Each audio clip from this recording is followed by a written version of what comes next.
Hello student, আসসালামু আলাইকুম সবাইকে। আজকে আমরা অক্টাল সংখ্যাকে কিভাবে বাইনারি সংখ্যায় রূপান্তর করতে হয় এই জিনিসটা শিখবো। তো কিভাবে একটি অক্টাল সংখ্যাকে বাইনারি সংখ্যায় রূপান্তর করতে হয় এই জিনিসটা জানতে হলে তোমাদেরকে মাস্ট বি একটা জিনিস জানতে হবে। সেটা হচ্ছে বাইনারি সংখ্যার বা সংখ্যা পদ্ধতির বেস। যেহেতু অক্টাল আর বাইনারির কথা বলছে, তাহলে অক্টাল এবং বাইনারির বেস তোমাকে জানতে হবে। তো অক্টালের বেস হচ্ছে কত? 8। আর বাইনারির বেসটা হচ্ছে কত? এটা হচ্ছে 2। এখন আমাদেরকে এখানে এই যে বেসটা কেন রাখতেছে দেখো। এই যে এখানে বললো যে 756.035, এখানে কি দিছে? 8 দিছে।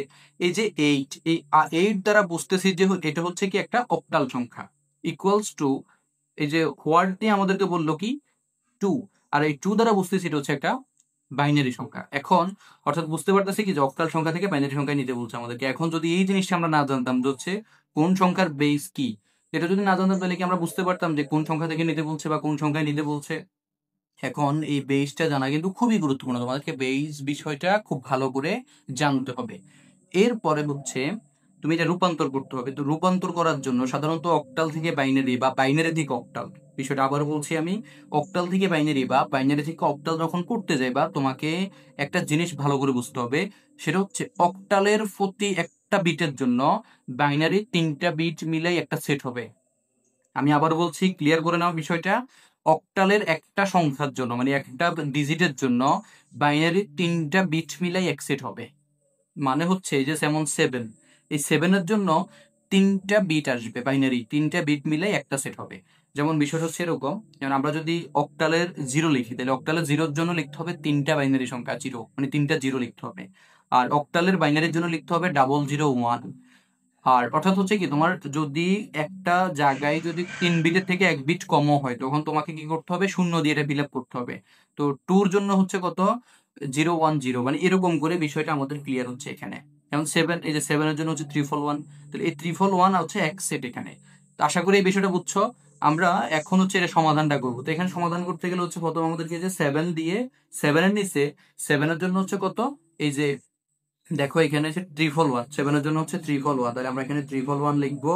তারপর হচ্ছে 5, 5-এর জন্য আমরা লিখবো 5-এর জন্য কত? এই যে দেখো, এই যে 5-এর জন্য হচ্ছে 101, 5-এর জন্য হচ্ছে 101, আমরা এটা লিখলাম। এরপর হচ্ছে 6, 6-এর জন্য কত দেখো? 6-এর জন্য হচ্ছে 110, তাহলে 6-এর জন্য 110। তারপর হচ্ছে এখানে কি পয়েন্ট আছে, তারপর হচ্ছে 0, 0-এর জন্য আমি বলছিলাম যে কি এই যে 3টা 0, 3 বিট মিলাই আমরা লিখবো 3টা 0। তারপরে কে 3 আছে, একটু খেয়াল করো। তাহলে 3-র জন্য কত দেখো? এই যে 3-র জন্য হচ্ছে 011, 011, তাহলে আমরা এখন এখানে 011 লিখবো। তারপরে আছে কত? 5। তো 5-এর জন্য হচ্ছে কত? 5-এর জন্য যে দেখো 101, 5-এর জন্য, তাহলে আমরা 5-এর জন্য 101 লিখবো। তো আশা করি তোমরা এই বিষয়টা বুঝছো যে অক্টাল প্রতি একটা ডিজিটের জন্য বাইনারিতে 3 বিট মিলিয়ে একটা সেট হবে।